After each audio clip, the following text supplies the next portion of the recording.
What it do, what it is, what's good, what's poppin'? It's your boy, Warren. It's your girl, Shiaira. AKA Pretty Peaches. And today on this thing, we about to be reacting to biggest rap beefs of 2020. And shout out to the gang, shout out to the squad. You watching this video right now, nigga, you a part of the gang right now. You a part of the squad. So make sure you hit that subscribe button, hit that like, show some love. Let's just get right to this thing to talk about. Of 2020. Who doesn't love a good rap beef? For as long as the genre's been around, rap beefs and fights have been as enthralling a part of hip-hop culture as the bars themselves. Him and 6ix9ine? Whether I don't know, I think you just talking right now. Okay. take the form of raging Twitter fingers or epic diss tracks, hip-hop beefs in 2020 are prevalent among rappers at all levels of success. These epic feuds will undoubtedly make you want to break out the popcorn. So here are the biggest new rap beefs of 2020. Before we dive into this list, make sure to leave a like on this video. And if you'd like to join this month's giveaway of a brand new iPhone 11, then all you have to do is subscribe to the channel and watch this video until the end to find and comment the hidden message. Good luck! Number 10. Young Chop versus 21 Savage. Y'all go subscribe to Mix. Y'all go subscribe to this channel. My bad, bro. Starting off with a short-lived beef that turned out bad for one side, we have Young Chop, who decided that he was going to get things started after starting some out-of-nowhere beef against 21 Savage. Chop used his Instagram to get on live and create unnecessary drama with 21 Savage. Chop had a lot to say, including a story he told us claiming that he had 21 Savage scared and running away from him at his studio. The truth behind this was never proven, but things took a more entertaining turn after Young Chop went back on Instagram to record himself riding through 21's hood looking for him. Along with some other dumb decisions made by Chop, the result of this I seen this one. Somehow, I don't know, it was like, he was out there like, what 21 at? Some girls that walked up, he was asking them, and all type of stuff, you know. With him behind bars, with 21 on the outside laughing about the entire situation. Number 9. French Montana versus Young Thug. The list of back and forth between these two rappers is a long one, so we're gonna do our best to condense this beef. This intense drama all started when French Montana claimed on Instagram that he had more hits than Kendrick Lamar. If this is true or not is open to debate, but as far as this beef is concerned, this is what opened the can of worms. Apparently Young Thug took offense to this claim and responded to French. However, French didn't like the way Thug... No disrespect, I mess with French Montana. But French Montana, you is nowhere near on the Kendrick Lamar level. I just don't feel like you should ever... Like, it's just... I feel like you should have... Somebody like that, you just give respect to just off the strength of the message just that he be putting behind his music. So I don't feel like you should even put yourself in a category with Kendrick Lamar. Definitely. came at him and took to Instagram You see it? again to post a pic of Thug wearing a dress, and Thug responded by saying that French blocked him from social media and claiming that it wasn't him in the pic. Then a lot of accusations came from both sides. This beef is petty and a lot of talk, and even if it eventually cools down, we can pretty much assume these two will never be on good terms in the future. Number 8. Mace versus Diddy. Back in the mid-90s, Mace and Diddy were on top of the rap world. Today they're feuding over publishing rights.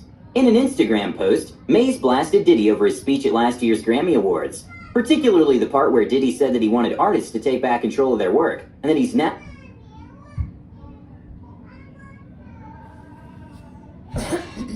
the artist.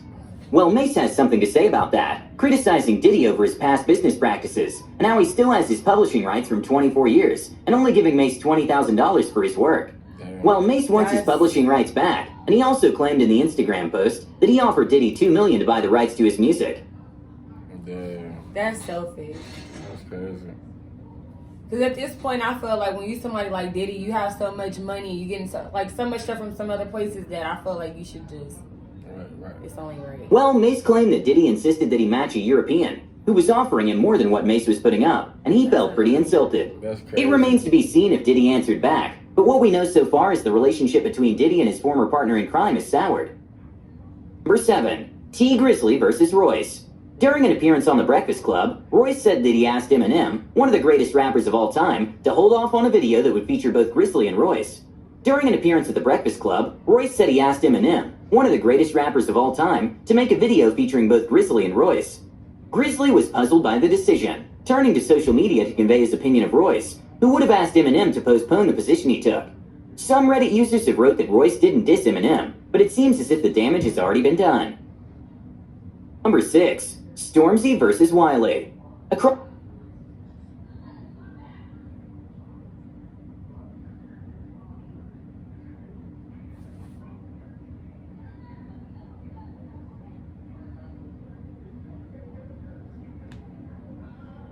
Is that internet box?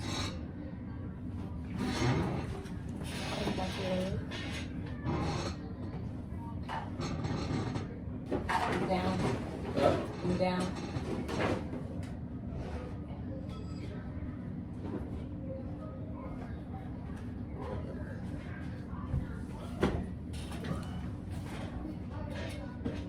On in Great Britain, two of England's biggest rap artists, Stormzy and Wiley, are having a battle that's growing so epic that the O2 Arena may be the perfect battleground to see who really is the king of rap in the UK. Unlike modern-day rap beefs, this rivalry actually began in the studio, with Stormzy tweeting that he would battle Wiley on any station he wanted, and would bury him for all the UK audience to hear. Wiley appeared to have enough, firing back in a session of tweets, saying things like how Stormzy was only talking because he was out of the country. Wiley accepted the challenge, so stay tuned, because this is getting real. Number 5. Lil Pump versus TJX6. This beef began how a lot of rap beefs start, stolen flows and territory. First came the flow, in which TJ claimed that dude in the store. Who he did? Yeah, when that dude was coming up to him and he had his kid.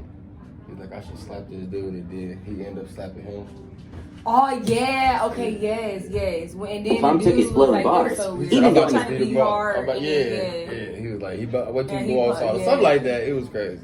To claim that Pump was afraid that TJ would blow right past him. Lil Pump responded in a still-up Instagram video, saying that TJ is playing with him, and insisted that all his flows and bars were his, not copied from anyone else. Oh, and for good measure, Pump also insisted that he was the king of Miami, which threw a ton of salt on the wound of his beef. Number 4. Joe Budden versus Jay Electronica. The beef began on Budden's podcast, in which after listening to Jay's new album, Budden laid on much criticism for Jay's album. The criticism didn't hit too well for Jay, who sent a tweet in response, saying that he never heard about Budden's albums. After that, the beef began to cool down, with both expressing love to one another, and an old video surfacing of Jay and Budden actually hanging out. In the same article, Jay even mentioned that he actually respects Budden for how he keeps it real. It's safe to say this— I ain't gonna lie, I thought this was gonna be some young people. They talking about some Joe Budden and Jay. Man, I don't know what the hell. While hot for a while, has finally chilled. No disrespect. Number 3, Royce to 5'9" versus Yellow Wolf. Yellow Wolf went on Instagram recently to announce that he was dropping the new You and Me video soon, which was filmed at the Fillmore in Detroit. In the caption, he managed to get a little dig at Royce to 5'9", saying that the numbers do lie, and telling Eminem to get his hype man before the Wolves do. If you thought Royce to 5'9" would leave this beef sit cooling in the oven, you would be far mistaken. He hit back at Yellow Wolf in the comments, saying that he could remove him quicker than he deleted this post. So stay tuned, because it's becoming interesting. Number 2, Nicki Minaj versus Meek Mill. There's been bad blood between Nicki Minaj's ex Meek Mill and her current husband Kenneth Petty for a while. On February 5th, 2020, Minaj took it to another level after seeing that Mill had liked a meme making fun of her new husband. She posted on Instagram that he's a clown. She also posted a photo of Meek looking down at his phone, covering his face with a clown emoji. What the heck type of pants did Meek have? What did he have on, period? Just like, oh my God, man. Come on, Meek. Not surprisingly, Mill did not take this well. He hopped on Twitter to lob his own accusations at Minaj. This continued with more tweets and more accusations from both sides. Their relationship may be over, but it seems that this beef isn't going anywhere. Number 1, 6ix9ine versus The World and Meek Mill. When it comes to this beef, there's no other way to put it, other than 6ix9ine versus everyone. Because there's not just one rapper that 6ix9ine is in a conflict with, but instead a long and endless list. He holds the crown as the most hated rap artist in history, starting endless drama with so many different rappers that it's hard to keep up. But if we had to address one specific beef, it would be the one that had the most activity. Throughout his list of enemies, the one rapper who seems to be the deepest involved would have to be Meek Mill. Let's be honest, Meek Mill has made it his sole life purpose to end and discredit 6ix9ine. Like Snoop Dogg, Meek Mill doesn't forgive snitches either. Unlike the case with other artists, 6ix9ine has been gentle with Meek Mill. He hasn't had a lot to say about him. However, when the opportunity presented itself, he dragged Meek Mill through the mud. He showed no remorse when it came to throwing shots at Meek, and the constant back and forth seemed to get into Meek's head after he posted a somewhat settled tweet in which he threatened 6ix9ine's life. This is one beef that does not seem like it will be ending anytime in the near future. Meek has his hands full at Meek, and the constant back and forth seemed to get into Meek's head after he posted a somewhat— He said Nip got killed by one of them, I feel away. At heart, nobody can change that. Go tuck in. He said, we control the culture, LO, I'm gonna set an example. Tweet in which he threatened 6ix9ine's life. Hey, not really. This is one beef that does not seem like it will be ending anytime in the near future. Meek has his hands full with Nicki on one side and 6ix9ine on the other. Them being friends just makes it worse for Meek, and who knows what the future holds with this triangle of drama. Good luck to Meek Mill on this one. And with that, That's what I feel like. we end today's video. What was your favorite? Like, That was just really messy. That's just relationship. Baker would be the worst, though. I ain't gonna lie. Yeah, that's not like that's what it should be. So I really don't feel like Nicki Minaj and Meek Mill is. But they was funking, though. Like, Everybody be beefing with the person that they break up with. right. Everybody. Hey, I just was even going through some stuff. I didn't know. I learned a lot of people have kids by people that I never even knew. Like Iggy and like I was just like, hold on, this is just too much. Iggy and Playboy Cardi. Yeah, I was like, wait a minute. I was like, where was I at when I had this baby? Yeah, definitely. Hey, but shout out to the gang, shout out to the squad. Y'all go ahead and like, comment, and subscribe, please. Tell us what y'all think. Peace.